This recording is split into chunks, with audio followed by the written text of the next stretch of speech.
Hi, I'm Stephanie Bass. And I'm Donald Montgomery. And you're in mixed company.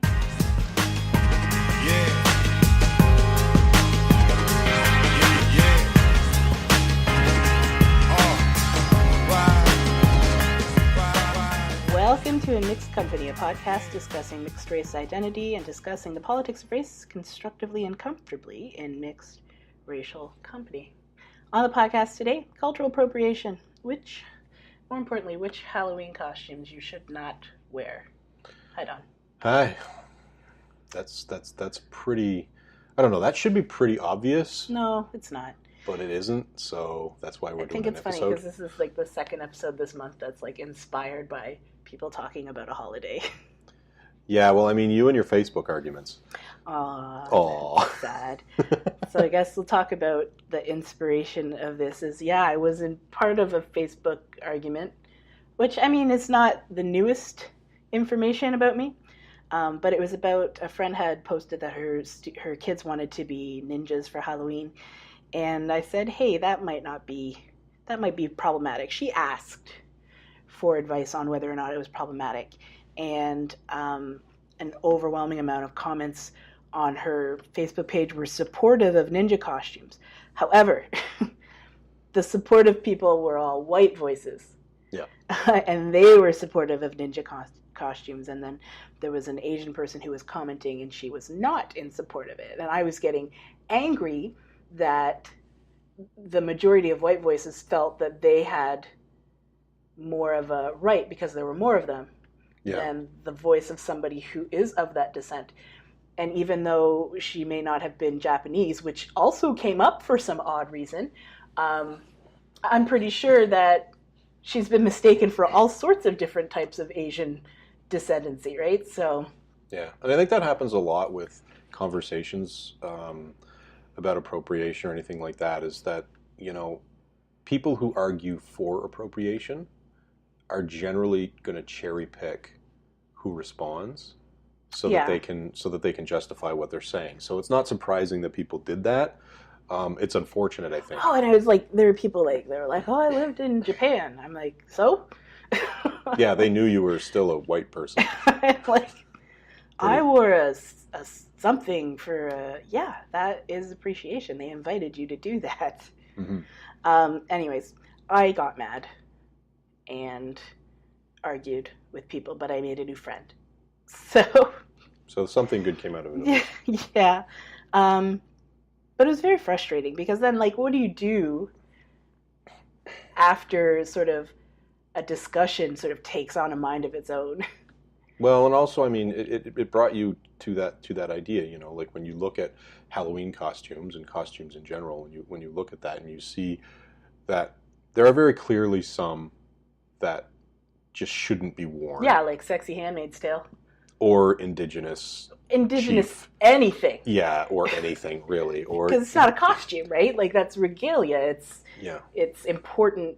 Like I don't know, it's not costume. Like it's regalia. That's it's culture. The word that you would use, right? Yeah, it's the culture of an indigenous person that you're appropriating. And so it's not something that you wear as like a lark.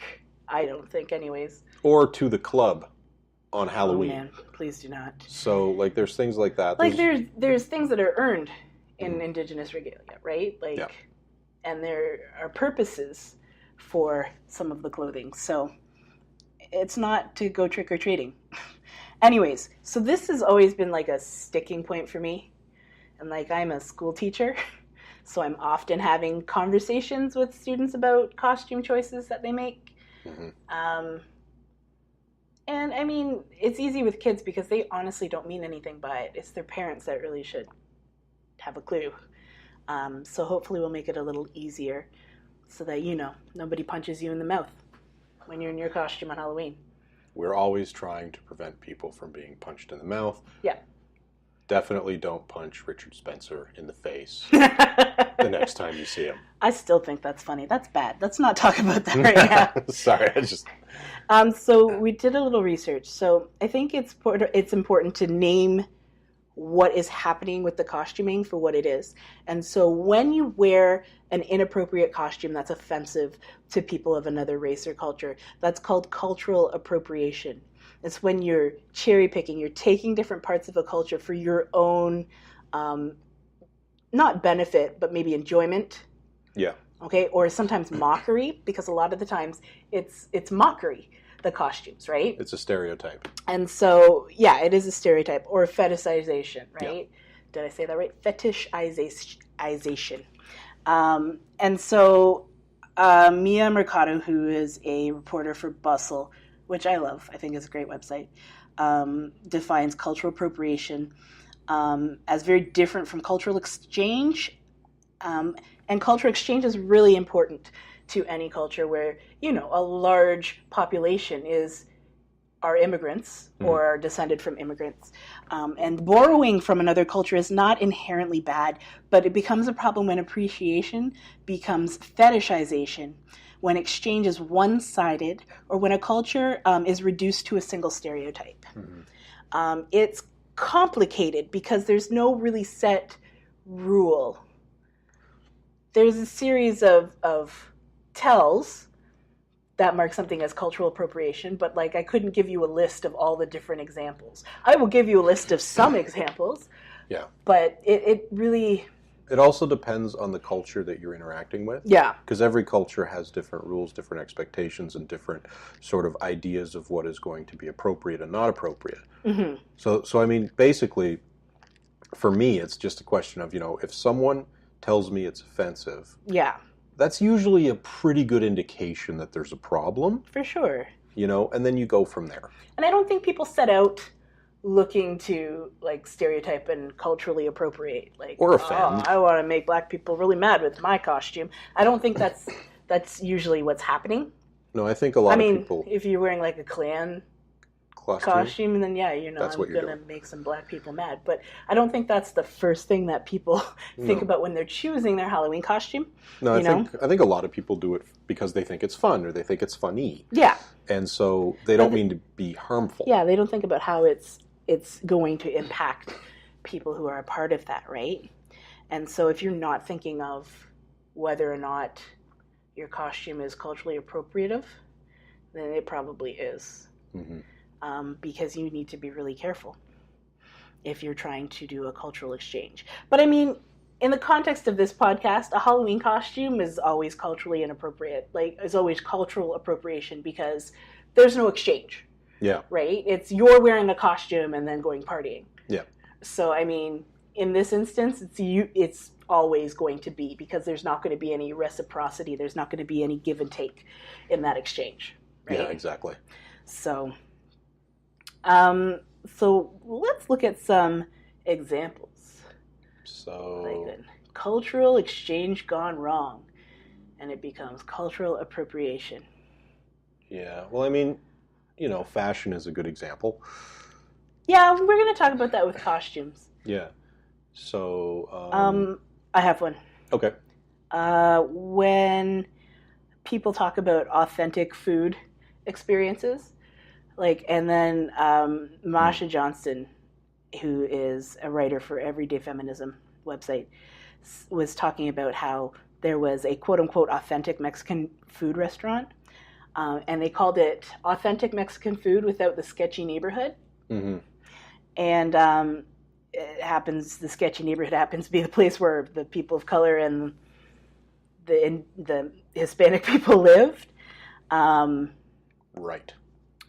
Which means people not from that community were going to benefit from the quote-unquote authentic food that they were making, right? And that's a problem because there's no exchange, right? Yeah, it's one-sided. Yeah, you're not contributing any money to that community for that food. Yeah.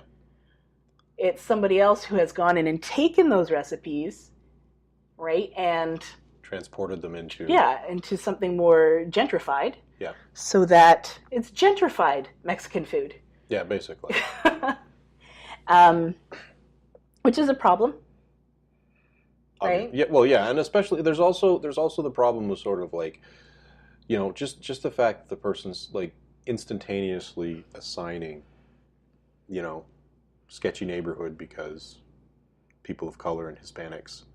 You know what I mean? Yeah. So there's an element of prejudice there as well. Mm-hmm. And then requiring a restaurant be transposed into an environment that she is comfortable in. Yeah. That's where... Not the author, but she was talking about people who were frequenting this San Francisco quote-unquote Mexican restaurant, right? Ooh, and San Francisco is rough on the rent.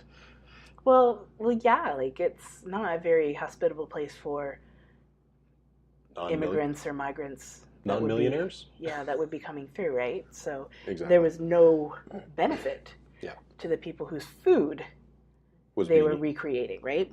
Yeah. Another example I have that I just thought of is rock and roll music.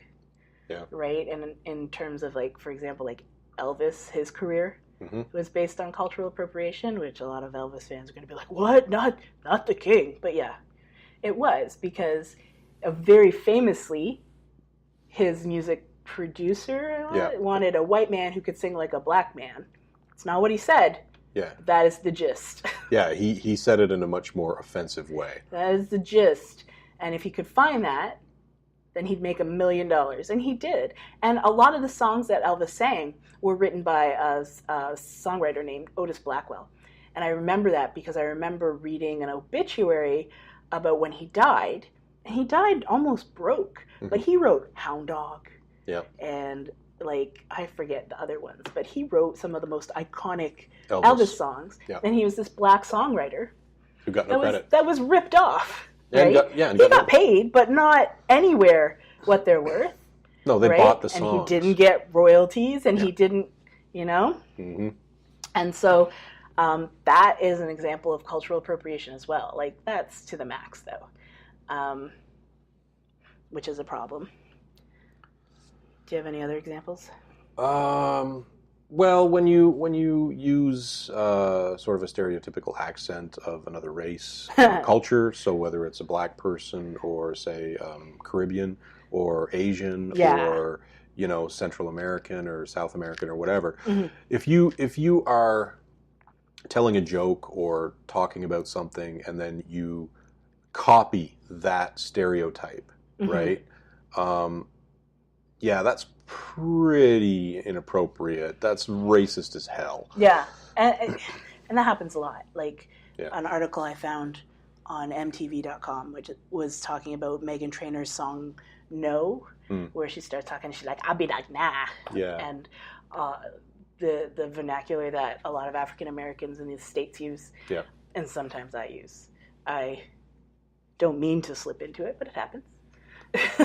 Well, I'm black though. Yeah. So. Well, when you go back home, right, and you're talking to your family, and it's how you talked as a child. Yeah, and it's weird, right? Because for society, it's still seen as like very low intelligent, and like not very cultured way of speaking, and it's also a way to sort of like make your rock or pop music authentic, like. Pop music has a long history of using like black backup singers in rock songs to make them more legit almost, right? Well, when you sang backup for, who was it? Shania Twain? No. There was one, the guy you were talking about today. James Taylor? James Taylor. Yeah. So James Taylor points to you and says, she's from the South. Well, all his backup singers are black. Yeah, but he was in, like, he was, whatever. It was a jazz festival. And somebody on stage had to be black. And he was in Canada, right? Yeah. So it's, right? It gives that authenticity of the struggle. Yeah. Right? That you don't get if you sound like you're from the Midwest or whatever. Yeah. Which is a problem. And that is a really great article that I'll make sure I put on the blog because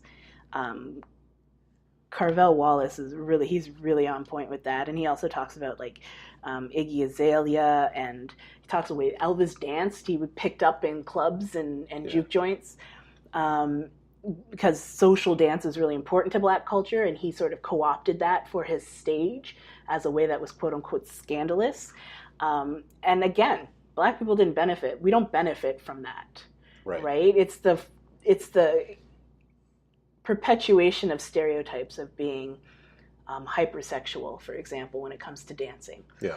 or being unintelligent when it comes to using, African American vernacular. We don't get anything from that, right? So, but they get millions of dollars. Well, yeah, money talks, right? Yeah. This is kind of interesting. Okay. So, I notice here you've got trendy accessories, so things like bindis, headdresses, henna, and others accessories deemed trendy or exotic. Yeah, so anything you see on a blonde white chick at like a festival. Yeah. At like Bonnaroo or wherever. Like, yeah. Anything like that is a problem. Yeah. Because if you're sticking stickers to your forehead without having any idea of the significance of that. Like that's a problem. Or not having an appropriate person attach that. So for example, like henna, for example, right? Mm-hmm. If a person who uses that in their own culture, their own religion or whatever, puts that on you because you were a guest or whatever, that's one thing. Yeah. But if you just go down to like because you want to go see Monsters and Men, or what's that other band I hate? I can't remember. There's so many. Oh, the guy. Anyways, there are so many bands that you hate. The band I hate that's always in a festival circuit. Yeah. But you go down to like some trendy shop and they put henna on you and then they. Yeah, it wouldn't be trendy. It would be like at the festival. Yeah. Some chick named Moonbeam does a really cool paisley on your upper arm. Like no. Yeah, that's true. So if it's a white person doing that. That's not to say that white people can't do henna, but they need to understand what the cultural significance and the context in which that's appropriate is used. Exactly. Right? Like, it's not something you can just take over. Yeah. And so any of that nonsense that you see at those festivals, like, what's that big one that they have in Montreal, Canada Day? Oh, yeah. It's like I can't remember. Anyways, but I know so many people who anything that you're wearing there is probably not great. Burning Man. Oh, just go get a t-shirt. Just go get a band t-shirt. Yeah. Just do that. Like, just do that. One of those things. Anyway. My biggest pet peeve, and I do this all the time. I will be on the street next to somebody and I will look at them and I will look at their hair and I'll go, just stop it. It's like when white people are wearing black hairstyles. And specifically... Oh, hate the white person dreadlocks. Please do not do that. Yeah. I mean, it's your hair. Whatever. But it's just... I just look at... Just stop it. Yeah. The problem is, and this has happened to me, the problem is black women lose their jobs or get in trouble or get suspended for their hair how it naturally grows out of their head. But if a white person wears it, it's cool. Yeah. It's edgy. Yeah. Right? But my boss can tell me that my afro is not appropriate for meetings with parents or a superintendent. I used to know a lawyer who worked. But her frizzy mess of hair is completely fine. Exactly. Like so that's why and it's not just like I'm like, oh, that's black people. No, it's that there have been like legitimate consequences for black women in their hair. Girls that wear natural hair have braids being suspended from schools for dress code in the States. Just stop it. Yeah.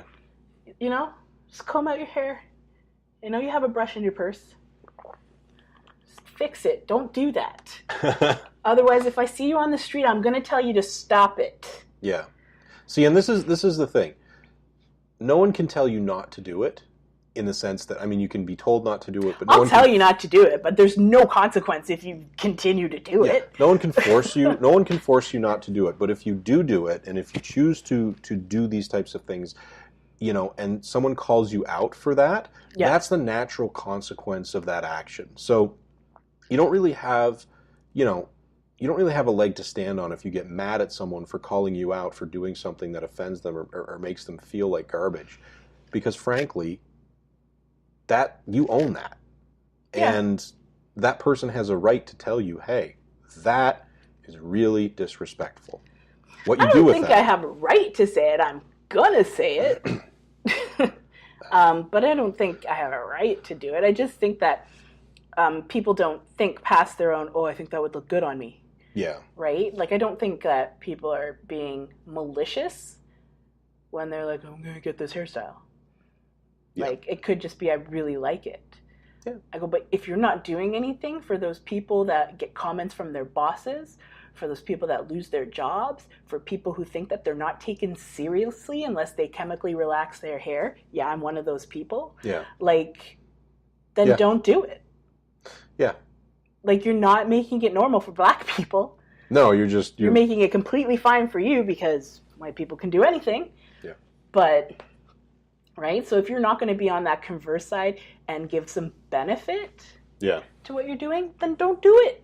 Well, who was that lady that white woman who identified as black in the United States, and she darkened her skin? And I don't remember her. And she wore her hair like Rachel a black person. Dolezal. Yeah, something like that. So something and that like takes it to a whole other level where it's like a white person is now appropriating black culture, and it's for perceived benefits. Yeah, exactly. I'm like, you already had those benefits. Yeah. So that was a very confusing situation. But that is confusing situation of cultural appropriation. Theme parties. Theme parties. So Cinco de Mayo, thug parties, oh God, plantation weddings. Or plantation anything. I mean, Jesus. Yeah. So like people, like a new thing is the South, they'll have these big plantation manors and you can have a wedding there. I was reading a story on the internet. This woman went on a Facebook tirade because one of her friends didn't want to be a bridesmaid anymore because she had said, if you're going to have it at the plantation, I'm not going to be in your wedding, because she was a black person. And weren't like she was descended from slaves who had actually been owned at that plantation? It doesn't matter, because most black people in the States are descended from slaves. Yeah. I don't really want to hang out and party at a plantation where my ancestors might have been tortured. And so she was very respectful and said she'd still pay for the dress and everything. But she wasn't. But she didn't want to be in the wedding anymore. And this lady went crazy. And then the internet... clap back. Yes. And the internet was like, no. Which, I mean... No bish. Thankfully, because this is like one of those rare situations where the internet actually responded in a way where you're like, oh, that's kind of nice. Yeah. Because people were very supportive of the friend who just said, nah. Well, because she did it she was very classy. She's like, I'll still pay for this dress, and I'll, I wish you the best. I'm just not going to be part of your wedding, right? Which I think is very nice. Yeah. I would have said, I'm not paying for this dress. Yeah. I'm taking back your gift. Yeah. You told me you weren't going to do this. Yeah. She was much nicer than I think I would have been. Yeah. And, another example, like, for example, thug parties, if you're white and you put in blackface, expect to get punched. Well, that's not what a thug party is. Like, people when they dress up like they live in Compton. Yeah. They just came in from Oakland. Like. Yeah. But still, there's some folks out there who will put the... Oh, I mean, blackface, I have a story about that, and that is going to come later in the costume section of our podcast. But, yeah, the thug parties are the people that, like, dress up like West Coast rappers or something, and then... They're like, oh, we're going to drink gin and juice, because that's a rap song, Don. Did you know that? I believe I do. Did you? It's a rap song. Anyways, so those are some examples. And we'll come up with more as we're just talking here. But I think it's really important to talk about why is it harmful. Right. I'm like, it goes past, I think, than just, I don't like it. Yeah. Like the hair example I gave. Yeah, part of it is I don't like it. But I don't like it because of how black women are treated for their hair. Yeah. Right? And so there is a level of harm that comes with cultural appropriation. Well, it's both historical and it's also systemic present tense, Yeah. So like there's historical oppression, often violent, especially in the black community, for example. It was absolutely violent. Yeah. In almost, actually, I don't know of any oppressive sort of states where it wasn't violent, because violence is used as an oppressive tool always. Well, and it trivializes that history of violence, right? Yeah. And I think a great example is like the Washington Redskins team, right? Like the term redskin is Yeah. has a very violent history. And I had to look this up. And it comes from the time when colonial and state governments and companies paid white people to kill indigenous people, to use their scalps or genitalia to prove their sex. Their red skins, right? Yeah. As proof of their Kill. quote unquote Indian kill. Like, this was a very real practice. Yeah. And now you're going to have a football team named after it. Yeah. Because it's so quaint. Like, how would you feel if you were part of this culture that every time you look at Friday Night Football, yeah, and the quote unquote Redskins are playing, yeah, that you know that history? Yeah. Well, right? we talked about on another episode the guy who walked around New York with the shirt. Oh yeah, the Washington Caucasians. The Washington, and literally white people were losing their minds. Yeah. And so it's like that shows the inequity. That shows that, even past the inequity, yeah, they named a football team, yeah, after genocide. Yeah. And then they refused to change the name. Right? Like, genocide. Yeah. Like, not really cool. It's the same thing with, like, the Chicago Blackhawks, the hockey team. Yeah. Right? Why is it a stereotypical indigenous person face? Yeah. Why is that your thing? And I hope it's changed now. I think it's a bird, but we still know where the name comes from. Like, give me a break. Yeah. Like, ugh.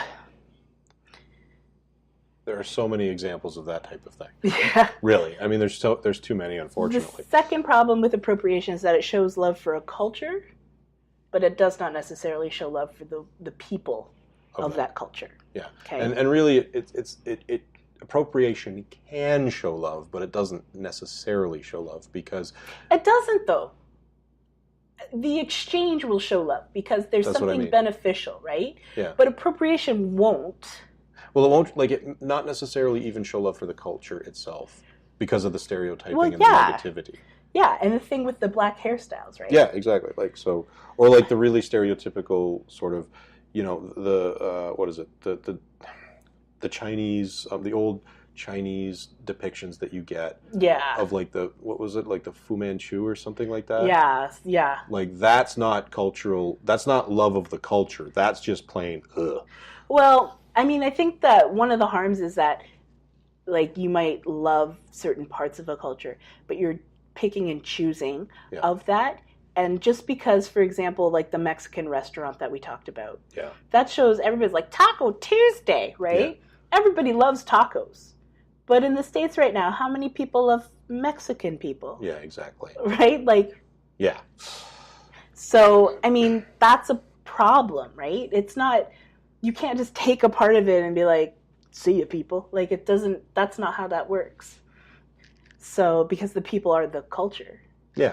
So you can't just take things in isolation and then not appreciate the people that created that. Yeah. Last thing that I found as, actually, there's a few more. Cultural appropriation lets privileged people profit from oppressed people's labor. Yeah, and we did talk about that with like Elvis and his manager. Yes. And, even like, for example, Halloween costumes, who makes them and who owns the company that makes them and who profits from that. Yeah. It ain't going to be, a group of indigenous people creating indigenous costumes, right? It's going to be some white guy who owns a company that manufactures this stuff and ships it all over wherever. Yeah. So, like, that's the kind of thing that you have to be aware of is, what's the context of the creation of the thing? And where is this stuff created, right? Like, yeah. Where's it coming from? The benefits are not coming to the people who are doing that work. Yeah. And cultural appropriation, it spreads lies and stereotypes about a culture. Sometimes it's not even right. And so an example is Katy Perry's geisha costume. She was wearing that on a tour. Yeah. Right? You talk about Pocahontas. You could talk about Moana costumes. Yeah. Right? Like the Disney princesses. Yeah. It's not going to show very much about that culture. It's going to, like... It's whitewashing it. Yeah, a little bit. Like it's going to show you. Well, what was it? What was that movie that came out? The first black Disney princess, and it was like in the 1930s, and there was a scene. Frog Prince, and there was a scene in the trailer. Because I've never actually watched the movie, and I don't really want to. Because there was a scene in the movie where it was like, you know, black people are musical and.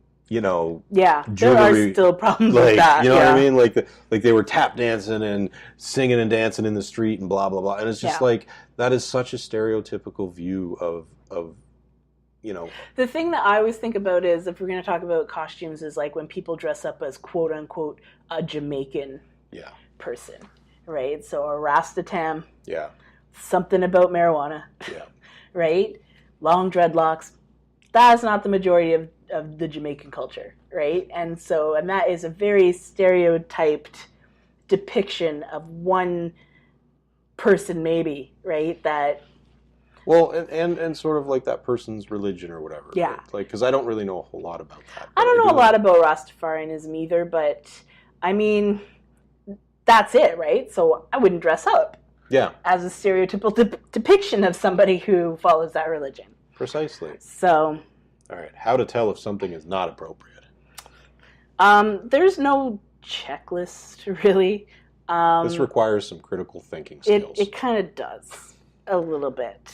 So I always tell people, have them ask this question. Would you be comfortable being in front of a group of people who are part of the culture you are dressing up as?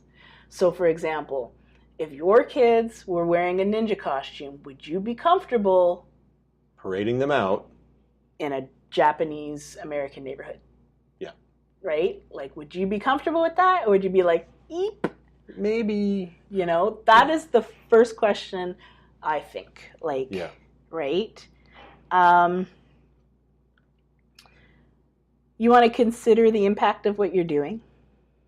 You want to listen to people whose culture you want to participate in. Yeah. So if you want to use some, you know, either like ceremonial garb, or you want to use some form of sort of, you know, just regular clothing or something like that. You want to costume yourself in another person's culture. You should probably find out what the culture feels about it, and that's not going to be monolithic. And what the purpose of what you're wearing is. Yeah. Because there are cultures that just have really fun costumes. Yeah. Okay? But then there are some things that, the costumes that we have come to think of as fun costumes, quote unquote, actually have a very deeper meaning. Yeah. And we don't know that because we didn't do the research on it. Yeah. Right? And that's a really big problem with that.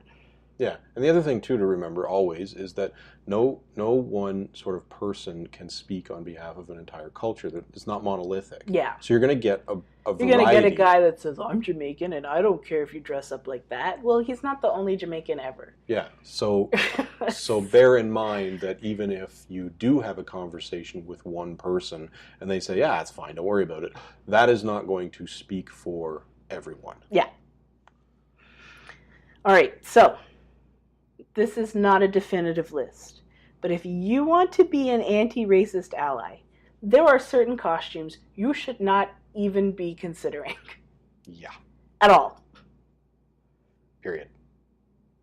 End of story. Yeah. And so a couple of these things like ninjas and geishas. Yeah.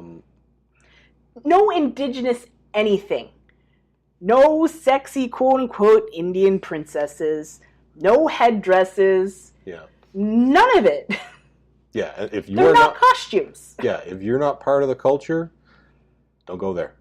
They're not costumes. Exactly. It's regalia. It is a ceremonial dress that, like you were saying, people earn. There are purposes for that clothing, right? Yeah. Whether it's a cultural dance, when the dances have purpose as well and significance in history. Don't do it.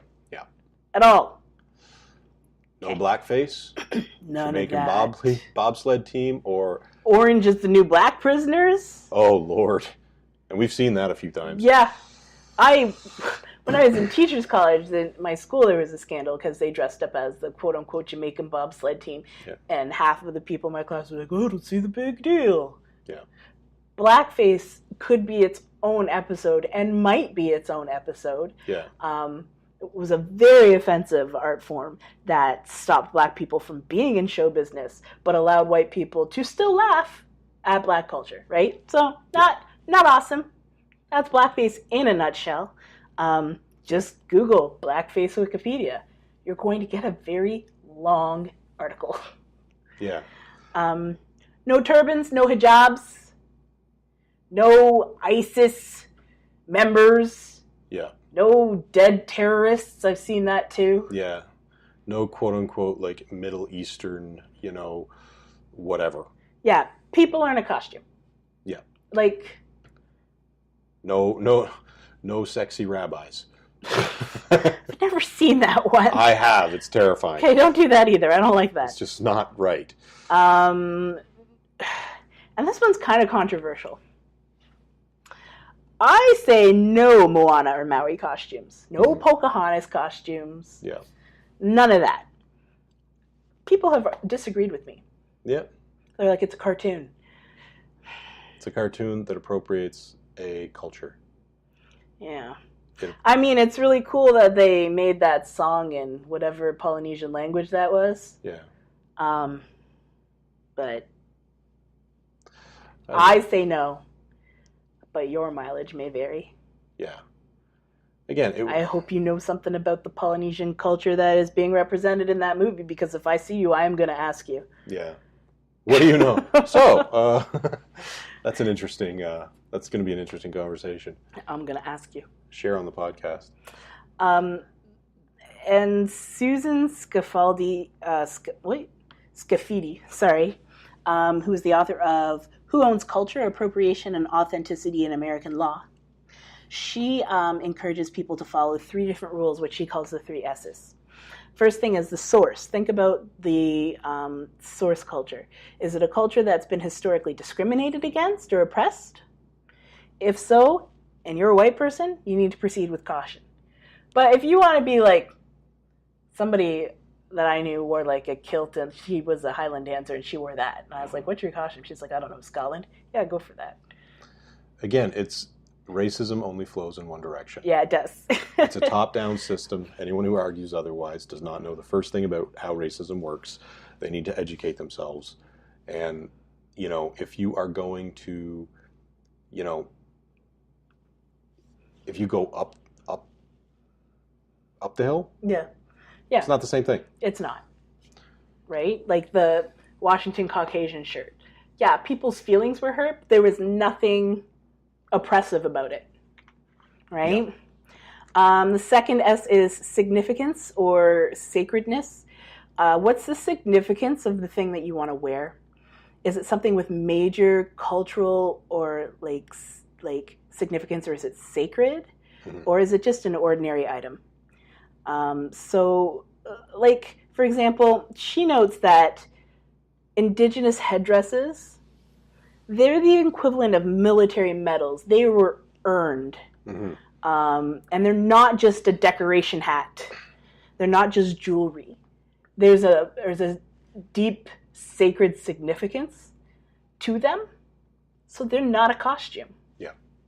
Like, end of story. Don't wear it. Yeah.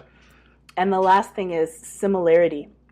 If you think about the similarity of what are you doing, are you interpreting or being inspired by someone else's cultures, or are you just making an exact copy? Right. Right? And if you're just making the exact copy, then you need to go back to those other 2 S's, right? Which I think is a good way to close it off. Yep. And I mean, you've got a bunch of resources that you're going to put up on the blog too. And I do.